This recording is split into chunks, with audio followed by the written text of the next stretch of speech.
Entonces, hoy nos encontramos aquí varios amigos que compartimos algo en común: nuestro afán por Tolkien. Sus obras han inspirado grandes películas y han hecho que muchos otros escritores muy famosos escriban otras obras. Pero hoy nos hemos reunido aquí sobre todo para hablar de su figura y cómo ha influido en nuestras vidas y en la vida de otras personas. Entonces, este encuentro no va a ser tan largo ni vamos a hablar tan lento como los Ent, pero sí que vamos a fijarnos en su figura, la figura de Tolkien, y en cada uno de sus relatos. Y ahora cedo la palabra a mi amigo Santi Belmonte, que es un experto en la figura del escritor Tolkien.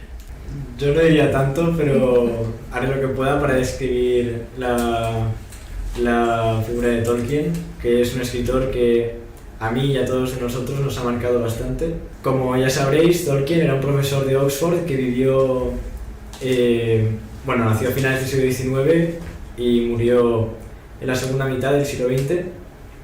Vivió la Primera Guerra Mundial y este fue un hecho que le marcó profundamente a la hora de escribir sus obras. Toda su vida fue para él, sobre todo su juventud, su vivencia de la guerra, su historia con la que sería su mujer, Edith Bratt. Son historias que le marcaron mucho y que se pueden ver reminiscencias de estas historias en su obra. Fue un profesor de Oxford del ámbito de la filología inglesa y profundamente comprometido con investigar las raíces de su idioma, el inglés, y también de crear una mitología y una literatura propias de Inglaterra, de su país, al que amaba mucho. Y dicho esto, supongo que podemos decir por qué nos gusta tanto Tolkien. Lo conoceréis por ser el autor de El Señor de los Anillos, El Hobbit y básicamente el fundador de la novela fantástica tal y como la conocemos hoy en día. Yo personalmente considero que este profesor de Oxford, Tolkien, es una figura muy influyente en nuestras vidas, aunque parezca lejano en el tiempo, porque sus obras nos han marcado mucho. Muchos de nosotros nos hemos criado con ellas y leerlas o ver las adaptaciones cinematográficas ha sido fundamental en nuestra educación y en nuestro aprendizaje. Yo creo que podríamos empezar hablando de cómo conocimos a Tolkien, al menos en mi caso, porque para mí fue muy importante. Yo conocer a Tolkien lo conocí casi desde siempre porque vi las películas antes de leer los libros, eso es una cosa importante, del Señor de los Anillos, pero en sexto de primaria me leí por primera vez El Señor de los Anillos, seguro que muchos de vosotros lo habéis leído antes, pero bueno, me marcó mucho desde el principio. A mí, por ejemplo, me gusta muchísimo escribir y ya escribía en sexto de primaria cosas, y desde que leía Tolkien, El Señor de los Anillos, básicamente todo lo que escribía era una copia del Señor de los Anillos. Entonces, empecé a apasionar por la fantasía, todo, y empecé a meterme en otras obras tipo Percy Jackson, Harry Potter un poco, muy poco. Y cuando fui creciendo me fui dando cuenta de que en realidad esas obras literariamente no eran muy buenas. También estoy estudiando filología, por cierto, entonces me importa todo esto. Y empecé a alejarme de la fantasía, porque me parecía que era como una literatura muy comercial y poco realista, y a mí me gustaba el mundo real como tal, o sea, yo quería saber cosas sobre el mundo real, no sé. Y entonces, más adelante, Santi, que es amigo mío, me hablaba mucho de Tolkien porque El Señor de los Anillos eran sus libros favoritos, y pensé, voy a darle otra oportunidad, voy a volver a leerlo. Y los volví a leer y me encantaron y me volvieron a marcar y todo. Y me di cuenta de que, ya sabía que El Señor de los Anillos no era literatura comercial, pero me di cuenta de que en realidad, aunque fuera fantasía, te conducía mucho más al mundo real que otras novelas. Y no sé, esto me parece muy importante porque luego en otro ensayo de Tolkien leí algo relacionado con este tema, ¿no? Que también Santi sabe mucho sobre eso. Me di cuenta de que una de las cosas importantes de su obra, que no sabe tanto en otros libros, de otros géneros sobre todo, es este tema que es el que Tolkien llama la renovación, ¿no? Que es básicamente que con la fantasía, bien escrita evidentemente, somos capaces de tener otra mirada sobre la realidad y darnos cuenta y apreciar realmente la belleza de las cosas. Sí, yo de hecho fui como en sentido contrario, porque a mí al principio la fantasía no me gustaba y solo me gustaba novela realista. De hecho, me había leído bastante Julio Verne, que es realista, básicamente, e incluso científico casi. Y después, bueno, todo empezó por cuando en una excursión mi tía me empezó a explicar la historia del Hobbit. Aunque yo la escuchaba un poco a trozos, la verdad, me parece. Pero, bueno, eso. Entonces, creo que esa vez fue la primera vez que escuché hablar del Hobbit o del Señor de los Anillos. Y más adelante, no sé cómo, no sé si me pusieron las películas en el cole o qué, pero yo recuerdo que fui al cine a ver la tercera película del Hobbit, habiéndome leído el libro, y después llegó el Señor de los Anillos, y pues de las cosas que más me gustan del Señor de los Anillos es que te puedes meter en un mundo, o sea, en la Tierra Media, que es un mundo entero que creó Tolkien. Y en ese mundo, pues, los personajes pasan aventuras y cosas. O sea, en primer lugar, El Señor de los Anillos es entretenido, ¿no? De hecho. Y después también puedes profundizar más. Y puede, pues, dar lugar a las reuniones que hacemos. Junto con las meriendas hobbies también, claro. Yo creo que todos más o menos hemos hecho este proceso de primero que nos gusta El Señor de los Anillos y luego, pues, profundizar, ¿no? Sí. O sea, yo al principio me pasó como Josefina, que yo primero vi las películas y bueno, la primera vez me dio un poco de miedo, sinceramente, o no me daba miedo, pero luego me empecé a meter más y entonces, bueno, vi que eran grandes películas, pero entonces me interesé más por el autor, porque, o sea, yo pensaba que, bueno, es más, había un amigo mío que me convencía de que el director era el que había creado ese mundo. Y yo pensé, bueno, no puede ser eso, porque bueno, entonces busqué y salió Tolkien. Entonces Blanca, mi hermana, se empezó empezó a leer los libros y digamos que me convenció para que los leyese, claro, pero eran unos tochos bastante grandes y yo en aquel momento no leía mucho.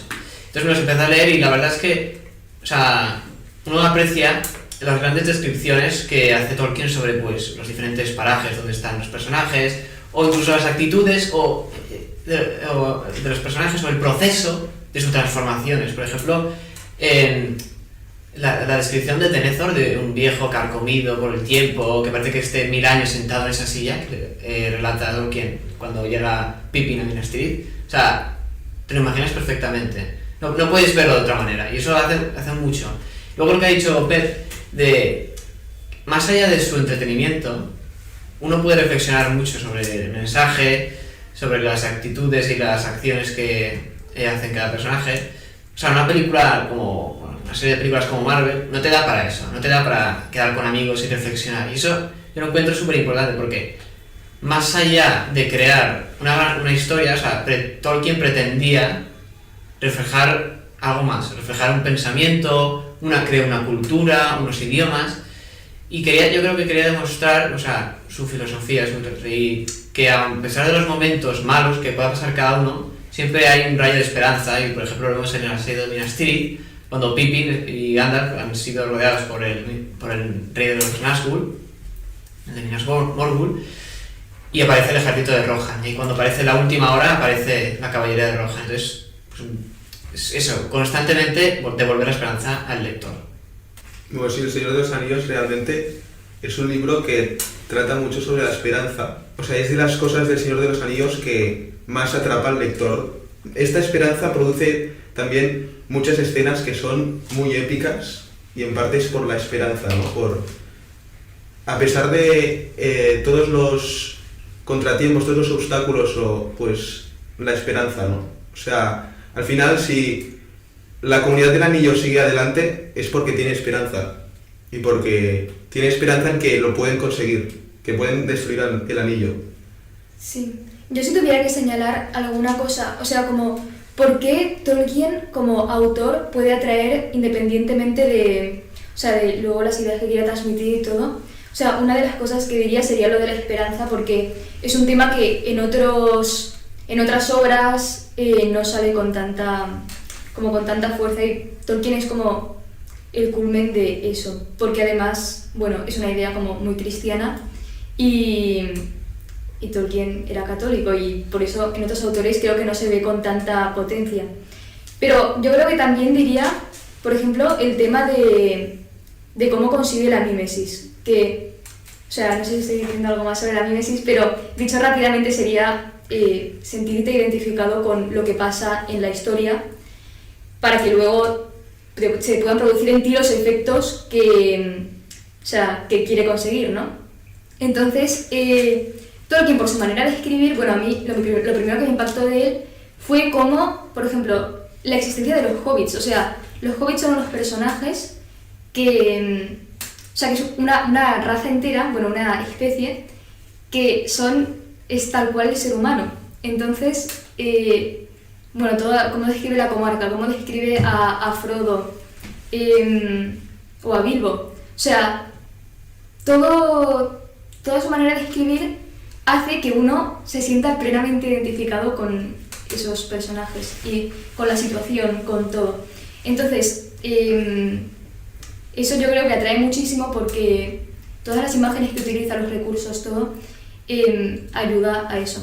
Y luego otra cosa que diría sería también la profundidad de los personajes, pero que lo expresa con un lenguaje relativamente sencillo. Porque, por ejemplo, yo estoy bastante acostumbrada a novelas psicológicas llenas de monólogos, de diálogos súper complejos, de profundización sobre todo en la psicología de los personajes, que me encanta, pero a mucha gente no le atrae ese estilo, porque es muy denso, muy, bueno, psicológico. Y Tolkien, sin embargo, logra darle muchísima profundidad a sus personajes sin decir casi en ningún momento lo que están pensando, creo. O sea, o lo que están sintiendo o experimentando. Sí, a mí... O sea, Tolkien en casi ningún lugar del libro que yo recuerde describe a los personajes diciendo, pues, Aragorn es tal, tal y tal, sino que tú puedes ver cómo son esos personajes a través de sus acciones, a través de cómo actúan a lo largo de la historia.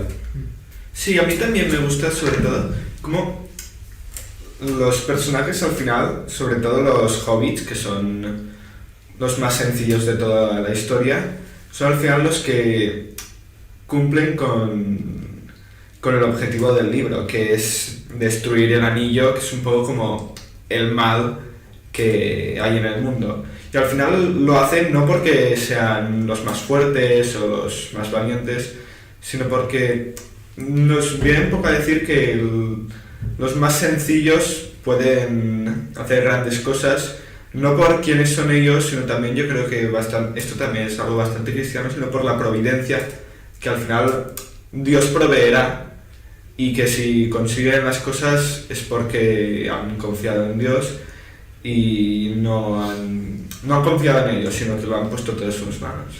Yo creo que es por esto por lo que está lleno de esperanza el libro. Sí. Porque los personajes continuamente están en situaciones catastróficas, discatastróficas podríamos decir, poniéndonos más técnicos, pero para entendernos, son situaciones en las que se pone mucho énfasis en la poca probabilidad de que ganen.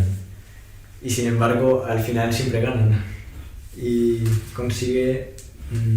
estos personajes consiguen, mediante su fe, su esperanza sobre todo, su confianza en la providencia, que aunque no lo digan explícitamente, se puede intuir que la esperanza que ellos tienen no es humana solamente. Se nota que es una esperanza sobrenatural, porque lo que sería humano sería desistir en situaciones tan penosas como las que te cuentan.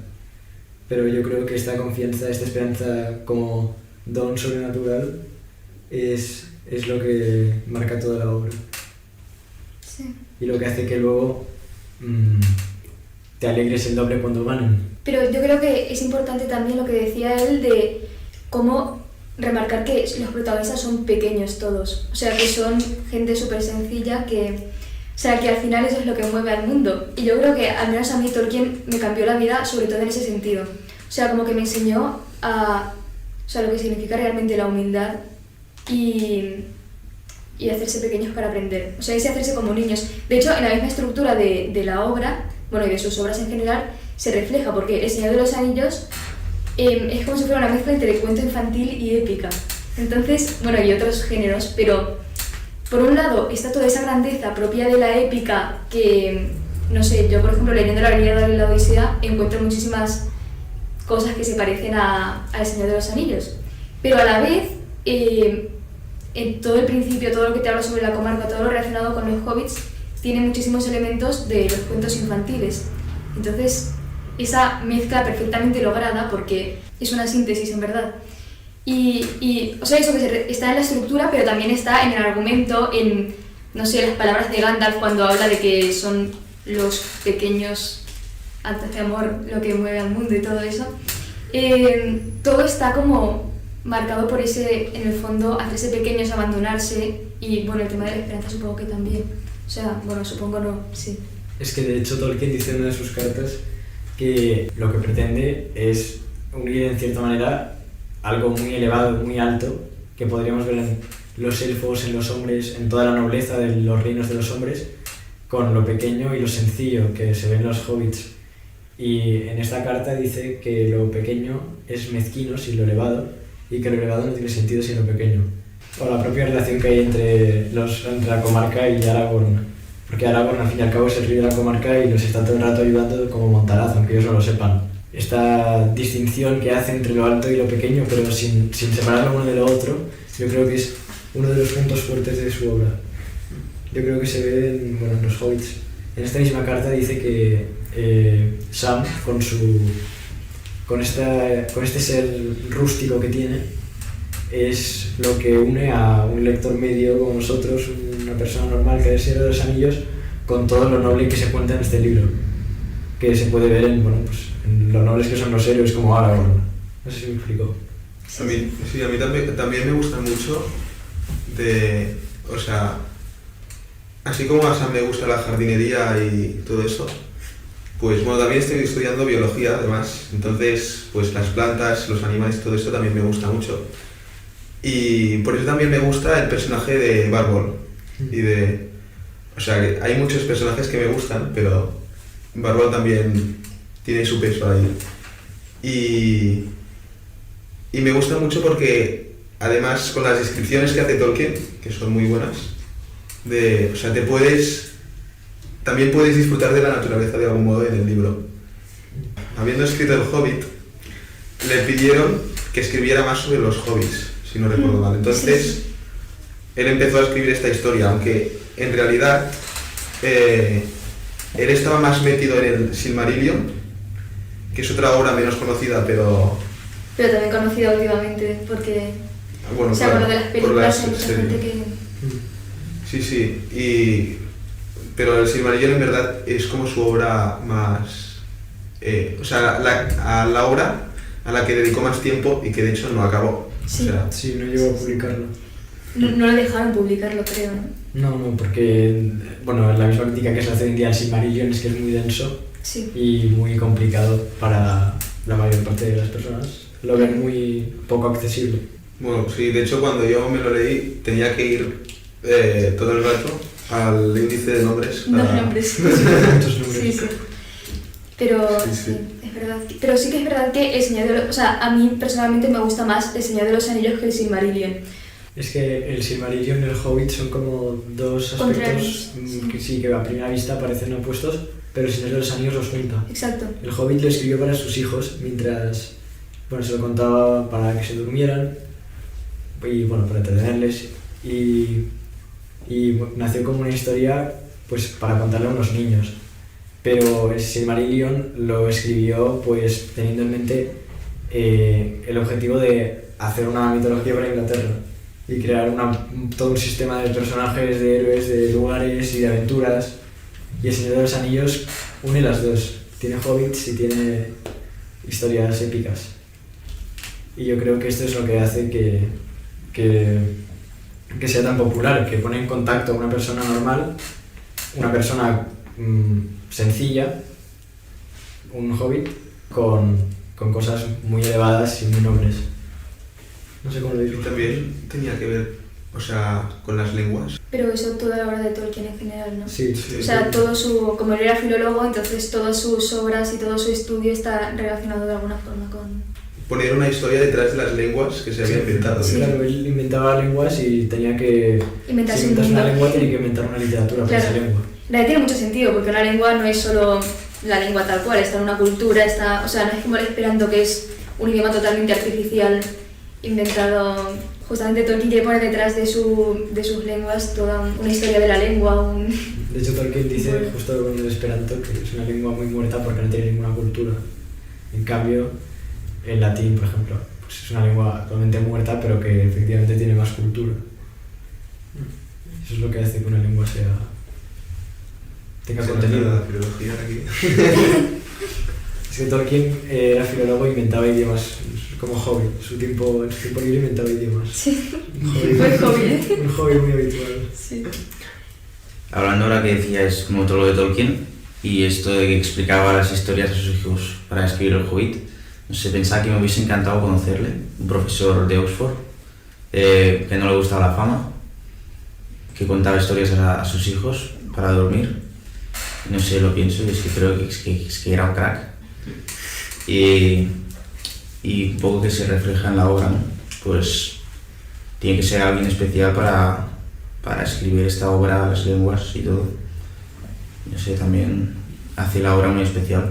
Su obra no está hecha para ningún público ni tiene ningún interés económico, sino que es una historia para él en la que él mismo reflejó sus pensamientos, su moral y se reflejó un poco a él mismo, ¿no?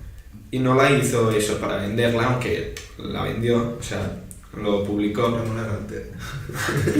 sino que es eso. Yo creo que en parte también tiene éxito por eso, porque no es una obra comercial, sino que es... Por amor al arte. Sí, es una obra por amor al arte. Sí, esto es importante porque, por ejemplo, también está el tema de la alegoría, que, o sea, hay muchas interpretaciones de la obra de Tolkien distintas y al final cada uno lo interpreta como quiere. Y es curioso que, siendo Tolkien católico, que siempre se lo relaciona como con una cultura concreta, haya tenido tanto éxito entre todo tipo de gente. Y al principio de El Señor de los Anillos, Tolkien explica que El Señor de los Anillos no es una alegoría.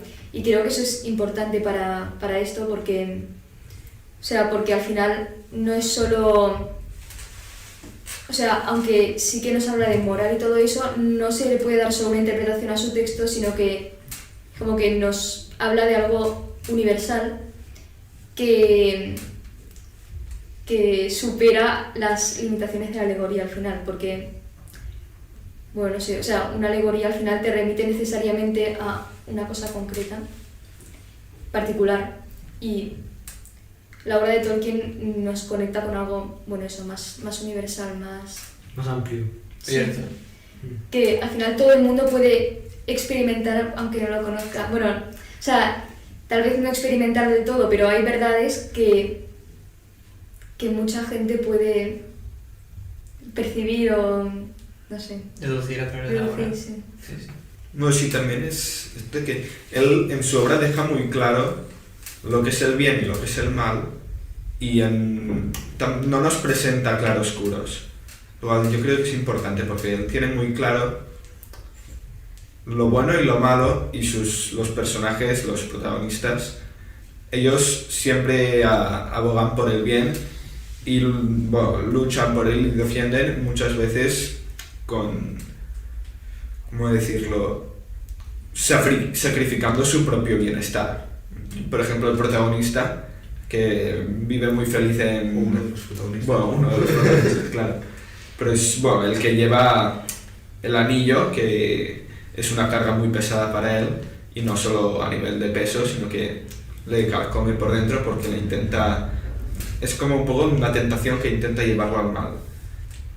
Entonces él se va de su casa y parte en un viaje muy lejos, lleno de peligros, para acabar con este mal, para que un poco el resto del mundo pueda vivir en el bien. A mí me gusta mucho también de Tolkien, a través de la comarca y del sacrificio, como la amistad que mueve a todos los hobbits, los 4 hobbits, Frodo, Sam, Merry y Pippin. O sea, me gusta porque los 4 están separados, o sea, Frodo y Sam permanecen unidos, pero los otros 2 además se separan luego también. Entonces es como ese afán por estar unidos, o sea, ellos han luchado, pues yo también voy a luchar. Entonces, por ejemplo, cuando a Merry se le niega ir a la batalla, o sea, es que o sea, se deprime, se queda hundido porque dice, o sea, mis amigos se han sacrificado y yo no voy a hacer nada por ellos, no voy a hacer nada por la comarca. Entonces cuando aparece Eowyn y entonces todo eso, pero entonces esa amistad que les mueve a hacer cosas grandes, aun siendo pequeñitos y o sea, hacer lo que sea para ayudarse los unos a los otros.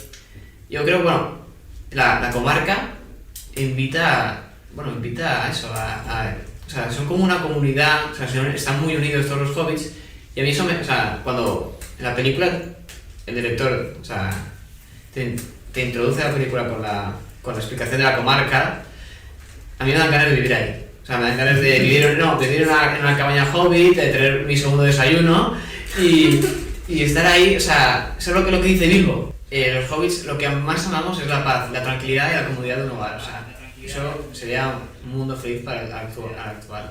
Eso a mí me ayuda mucho. Y de hecho, esta vida es la que luego hace que los hobbits tengan motivos para hacer lo que hacen. Porque hay una parte, cuando Sam va a rescatar a Frodo de la torre de Kirizungor, que dice que lo hace por amor a Frodo, que es su jefe, su amo, y él es su jardinero. Entonces es un ejemplo extremo de sencillez llevada al máximo, porque lo hace porque es su amo y lo salva por eso. Yo creo que esa sencillez de la vida de los hobbits es al final la que, es la que lo fundamenta todo, porque es la que mueve sus acciones, la que da sentido a que sigan luchando en esas situaciones desesperadas y bueno, lo que en última instancia pues hace que ganen, creo. Sobre lo que has dicho de los claroscuros y esto, es verdad que está muy definido lo que es el bien y lo que es el mal. Sin embargo, hay personajes que no son ambiguos, pero que, o sea, no hay ninguna ambigüedad moral, pero sí que te presentan personajes que están constantemente debatiéndose entre los dos bandos. O sea, me refiero, no te invita a pensar que quizás eso que está mal, pues no esté tan mal, sino que, o sea, los personajes se debaten entre el bien y el mal, pero porque al final son humanos, por eso es fácil conectar con ellos, son como nosotros.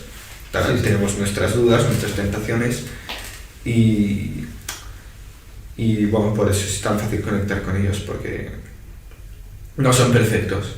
Sí, es una crítica que se hace mucho a Tolkien. Tolkien se suele decir que hace personajes muy planos y muy blanco y negro, pero todos tienen esta profundidad, esta humanidad. O sea, yo creo que hacer esta crítica viene de falta de atención al leerlo.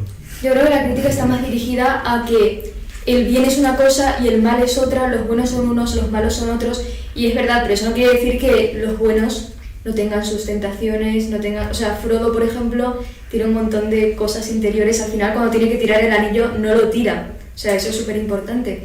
Y bueno, están también estos personajes que están en medio, o sea, que esta crítica que se le hace a Tolkien, no sé, es bastante inadecuada, o sea, al final es una crítica dirigida a que, o sea, que los que hacen la crítica no creen que realmente puede haber un bien y un mal absolutos, porque... Sí, yo creo que esta crítica viene por ignorancia, porque no lo he leído, no lo he entendido al leerlo, y porque, bueno, también por un poco de no querer admitir la posibilidad de que hay un bien y un mal, por un poco de relativismo.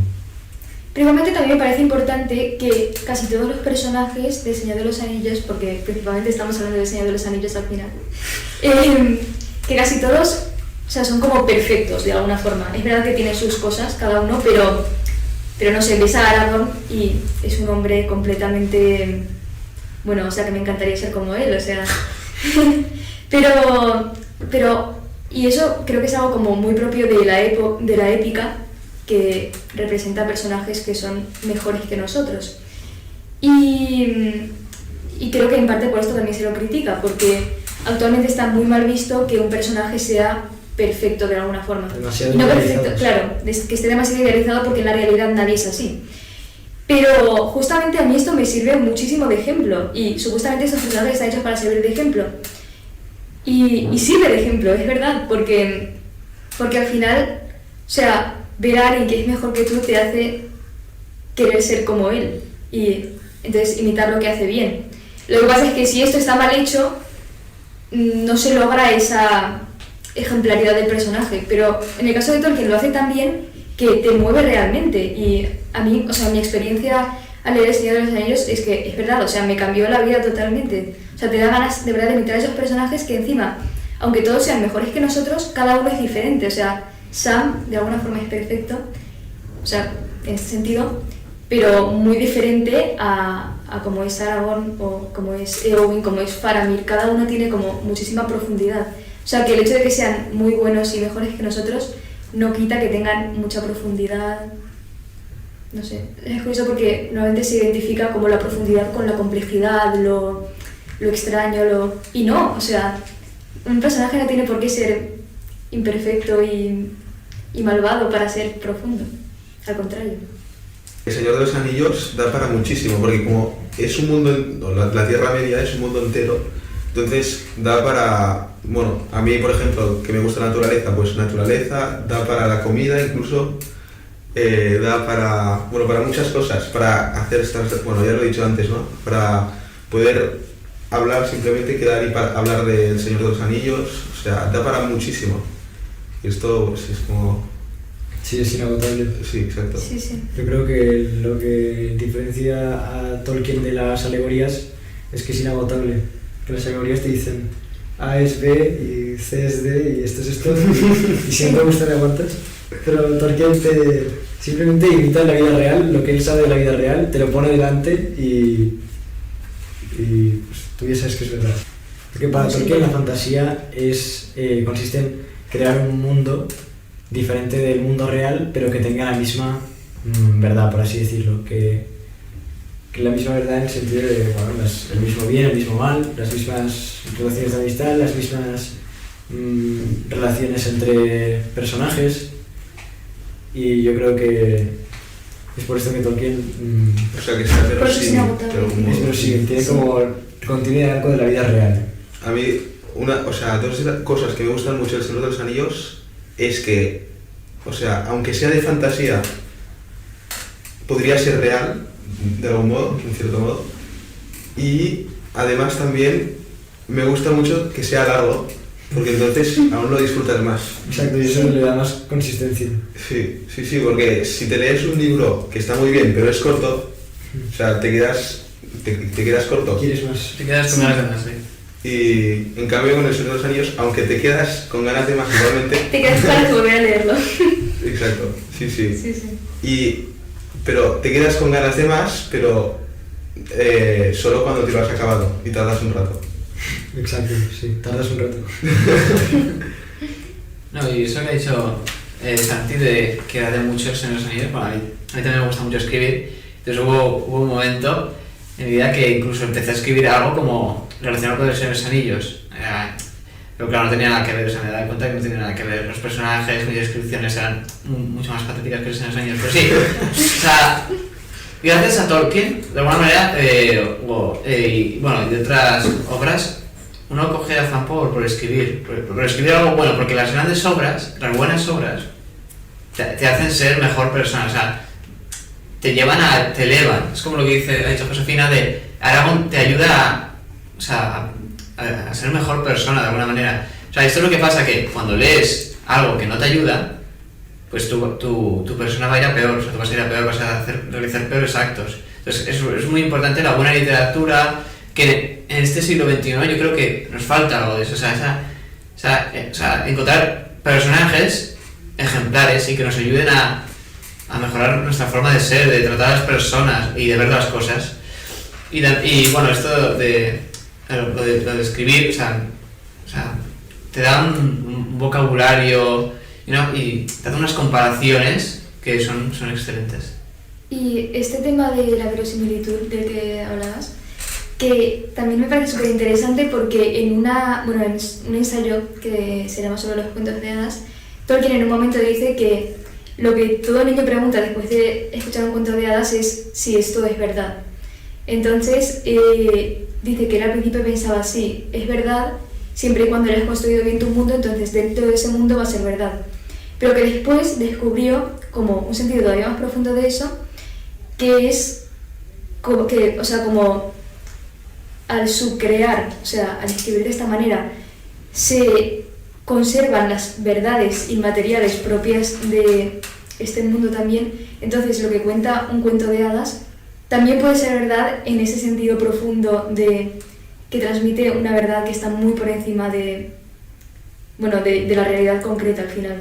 O sea, como de la realidad material en la que vivimos en este mundo concreto, que perfectamente podría ser diferente, podría ser el mundo del Señor de los Anillos, de la Tierra Media. Yo añadiendo una cosa, siempre me encanta cuando oigo hablar de Tolkien, es que tenía de todo un cura, ¿no? Si no me equivoco. ¿Qué? Si no, de todo un cura. Sí. Entonces conocí a una chica, pero no era cristiana, entonces tuvo que convertirla para poder casarse y lo hizo. Y esto me hace mucha gracia. Y bueno, y después que era amigo del autor de las Crónicas de Narnia. Sí, eran muy amigos, Lewis y él. Sí, que también... De hecho tenían sus peleas por alegoría, ¿eh? Sí, de hecho Tolkien contribuyó a la conversión de Lewis. Solo que Lewis no se hizo católico como Tolkien, sino que se hizo anglicano. Pero bueno, Es algo. ahí se quedó. Bueno, pero gracias a eso ha escrito libros muy... Sí, al menos hizo Narnia y libros que son magníficos. Narnia es... Aunque tuvieron sus guerras por Narnia, ¿no? Sí, a Tolkien no le gustaba Narnia. Pero porque si has escrito El Señor de los Anillos, pues Narnia obviamente se te queda corta, pero a mí me parece un gran libro y las pelis también. Pero son muy buenos libros. De hecho, lo que Tolkien le critica a Lewis es que es demasiado alegoría, que se lo nota muy... Aslan es Dios, Sí. y bueno, que es muy evidente que hace este proceso que a Tolkien no le gusta tanto de la alegoría, de crear unas relaciones cerradas. Que al final si te fijas todos los grandes autores, incluso aunque hagan alegorías, lo importante y lo bueno de sus obras no es la alegoría, sino como algo que hay más allá. O sea, yo creo que incluso en Narnia. O sea, más que la alegoría, lo importante es como una verdad universal que hay detrás. Sí, en la propia historia. Sí. Si Tolkien dice que la historia tiene que tener, o sea, la trama, la narración tiene que tener una vida que la alegoría no le da. Exacto. De hecho, sobre lo que tú has dicho de que la comarca es una vida muy bonita para vivir y tal, la gente suele decir que Tolkien se inspiró en donde vivió su infancia, creo, con su madre y su hermano, porque él nació en Sudáfrica, su padre era banquero y vivía en Sudáfrica, pero cuando murió su padre tuvieron que volver a Inglaterra y allí su madre se convirtió al catolicismo, pero la familia de la madre le negó todos los recursos por su conversión y acabó muriendo porque tenía diabetes y no pudo tratar su enfermedad. Entonces por eso Tolkien siempre la consideró una mártir. Y entonces por eso puso tanto esmero en transmitir su fe a sus hijos, porque su madre había dado la vida por ellos, porque ellos lo tuvieran. Y cuando murió su madre, pues los acogió este sacerdote, el padre Francis Morgan. Y... Francis Morgan se llama, ¿no? Y él y su hermano fueron a vivir a casa de una señora, no recuerdo su nombre ahora, pero allí es donde conocieron a Edith Bratt, que es la que luego se casó con él. Sí, a mí también me suena como anécdota que se levantaba muy temprano para ir en bici a misa o algo así. Sí, iba con su hermano y haciendo monaguillos en el oratorio de Birmingham. Sí. Pues sí, esta anécdota se me ha quedado grabada. Sí. Que también es súper bonito que en su tumba como epitafio los enterraron a los dos juntos, ¿no? A él y a su mujer, y pusieron Beren y Lúthien, que son dos personajes de una historia de amor que tiene Tolkien en el Silmarillion, que es preciosa, y él siempre la vio a ella como Lúthien, que es la chica del cuento. Sí, es una historia que es la que luego es como no la inspiración, porque también la escribió él, pero como el precedente de la historia de Aragorn y Aragorn. Sí. Y de hecho sale bastante mencionada en El Señor de los Anillos, ¿no? Claro, Sí. los dos, Beren y Lúthien, tienen que pasar por muchas dificultades para casarse al final, y es un poco lo que le pasó a Tolkien, que como ella no era católica, su tutor, bueno, y también porque él en aquella época estaba estudiando, y empezó a distraerse mucho con todo el asunto de Edith y tal, y el padre Francis le dijo que no la viera hasta que fuera mayor de edad, bueno, que no la viera, que cortara la relación hasta que hubiera terminado todo.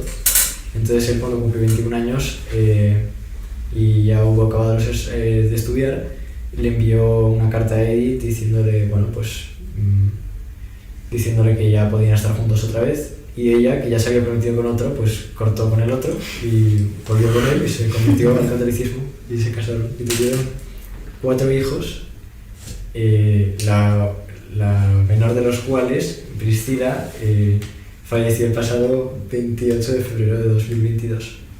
Y bueno, y Christopher Tolkien, o sea, ha seguido con la labor de su padre, de algún modo, y el Silmarillion, por ejemplo, lo hemos podido leer porque lo publicó él. Sí, Y está editado con sus notas, es súper interesante leer como el Silmarillion comentado por él, porque o sea, tiene un montón de notas sobre otras cosas que había escrito Tolkien en este lugar, o por ejemplo en esta historia inacabada o acabada había pensado hacer otra versión sobre tal, o no sé, por ejemplo, una de las historias que es Los hijos de Urim, en una parte de la historia aparece el yelmo dragón, que es un yelmo especial, y a mitad de la historia desaparece. Entonces Christopher Tolkien explica en una nota como otra versión que pensaba hacer Tolkien, incluyendo toda la cuestión del yelmo dragón y eso. O sea, son muy interesantes sus... Sí, Christopher coge todos los materiales inéditos de Tolkien y los publica, y con notas y con versiones comparadas. Y de hecho le ayudó a hacer los mapas. Es verdad. Ah, sí. Siempre se le ayudó él a hacerlos. Y Tolkien, mientras Christopher estaba en la guerra, en la Segunda Guerra Mundial, que volaba en la RAF y estaba en África y no sé dónde, se iba por todas partes, pues Tolkien le iba mandando borradores de la historia. Te envío este trozo de Frodo y Sam con Gollum en no sé dónde, a ver si te gusta. Sí, y de hecho Christopher fue el que se ocupó de que se respetara siempre la voluntad de Tolkien a la hora de adaptarlo al cine o hacer Sí, siempre estuvo muy bien. series, bueno, todo esto. Pero en verdad a Tolkien muchas cosas se le fueron ocurriendo sobre la marcha y no tenía todo su mundo pensado desde el principio. O sea, lo fue construyendo a medida que escribía sus historias. Y creo que también había leído que para el Silmarillion se basó también en El Señor de los Anillos. O sea que, como hay cosas de Silmarillion... Claro, sí, es que no lo acabó realmente. O sea, Por eso, pero para algunas historias o para algunas versiones se basó en lo que ya había dicho. Ahí. Además, claro, también lo que también favorecía era que tenía un montón de colegas de Oxford con los que se reunía los jueves por la noche y se leían lo que habían escrito.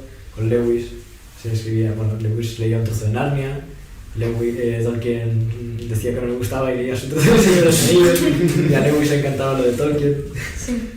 Sí, todos estos. Bueno, y el Hobbit se publicó, o El Señor de los Anillos, en parte porque Lewis lo convenció. Sí, Lewis siempre le dijo, tienes que publicarlo, y le apoyó un montón.